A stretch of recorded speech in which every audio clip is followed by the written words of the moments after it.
ایک اور عام خبر دیں آپ کو، وزیر خارجہ شاہ محمود قریشی کا دورہ تاجکستان۔ شاہ محمود قریشی تاجک صدر امام علی رحمان سے ملاقات کے لیے صدارتی محل پہنچ گئے ہیں۔ تاجکستان میں تعینات پاکستانی سفیر عمران حیدر بھی وزیر خارجہ کے ہمراہ ہیں۔ تفصیلات جان لیتے ہیں انور عباس سے۔ انور، آگاہ کیجیے گا۔ جی بالکل، آج وزیر خارجہ شاہ محمود قریشی جو کہ اس وقت تاجکستان کے دورے پہ، آج صبح پہلے انہوں نے وزارت خارجہ کا دورہ کیا اور وزیر خارجہ مہر الدین سے ملاقات کی۔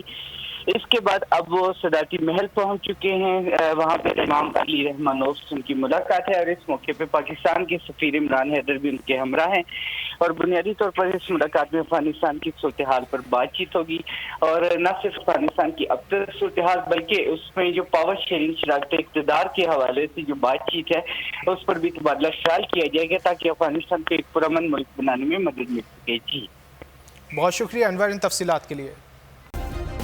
سبسکرائب کریں اور بیل دبائیں تاکہ کوئی خبر رہ نہ جائے۔